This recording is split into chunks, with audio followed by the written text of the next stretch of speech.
നമ്മൾ ദുബൈയിലെ റോഡുകളിൽ ഇല്ലെങ്കിൽ ആ സ്പീഡ് ലൈനിൽ എന്താണ് ഡെലിവറി ബൈക്കുകൾക്ക് സംഭവിച്ചത്, എന്തുകൊണ്ടാണ് വിലക്ക് ഏർപ്പെടുത്തിയത് എന്ന് പരിശോധിക്കാം. നവംബർ 1 മുതലാണ് ഈ നിരോധനം നിലവിൽ വരിക എന്നാണ് മനസ്സിലാക്കുന്നത്. റോഡ് ട്രാൻസ്പോർട്ട് അതോറിറ്റിയും ദുബായ് പോലീസുമാണ് ഈ പുതിയ നിയമം പ്രഖ്യാപിച്ചിരിക്കുന്നത്. ഷിനോജ് ഷംസുദ്ദീൻ ചേരുന്നുണ്ട്. ഷിനോജ്, എന്തുകൊണ്ട് ഈ നിയമത്തിലേക്ക് കടന്നിരിക്കുന്നു, എന്തൊക്കെയാണ് പാലിക്കേണ്ട കാര്യങ്ങൾ?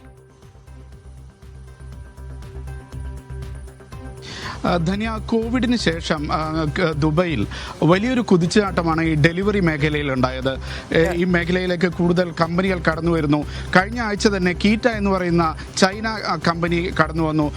ആയിരക്കണക്കിന് ബൈക്കുകളാണ് ഓരോ നിമിഷവും ദുബൈയിലെ റോഡുകളിലൂടെ ഇത്തരത്തിൽ ഫുഡ് ഡെലിവറിയുമായി കടന്നു പോകുന്നത്.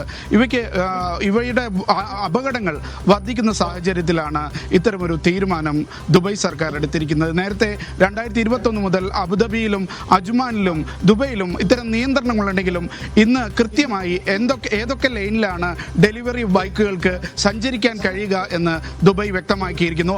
5 ലൈനുകളുള്ള ഒരു റോഡിൽ ഇടതുവശത്തെ 2 ലൈനുകളിൽ ഡെലിവറി ബൈക്കുകൾ ഓടിക്കാൻ പാടില്ല എന്നാണ് പുതിയ നിയമം പറയുന്നത്. അതേപോലെ തന്നെ 4ഉം 3ഉം ലൈനുകളുള്ള റോഡിൽ 4ാമത്തെ ഇടതുവശത്തോട് ചേർന്ന ഏറ്റവും അവസാനത്തെ ലൈനിൽ ഡെലിവറി ബൈക്കുകൾ കടക്കാൻ പാടില്ല. പക്ഷേ 2 ലൈനുള്ള റോഡിലാണെങ്കിൽ ഈ 2 ലൈനുകളും ഈ ഡെലിവറി ബൈക്കുകൾക്ക് ഉപയോഗിക്കാമെന്നാണ് RTA വ്യക്തമാക്കിയിരിക്കുന്നത്. നവംബർ 1 മുതലാണ് ഈ നിയന്ത്രണം നിലവിൽ വരുന്നത്.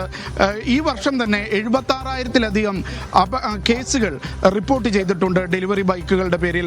അതേപോലെ തന്നെ 965-ലേറെ അപകടങ്ങൾ ഡെലിവറി ബൈക്കുകൾ ഈ വർഷം മാത്രം ഉണ്ടാക്കിയിരിക്കുന്നു എന്നാണ് ദുബായ് പോലീസിന്റെ കണക്കുകൾ. ഈ സാഹചര്യത്തിലാണ് വലിയ വേഗതയിൽ വാഹനങ്ങൾ കടന്നു പോകുന്ന റോഡിന്റെ ഇടതുവശത്തെ സ്പീഡ് ലൈനുകളിലേക്ക് ഡെലിവറി ബൈക്കുകൾക്ക് നിരോധനം ഏർപ്പെടുത്തിയിരിക്കുന്നത്. ധന്യ.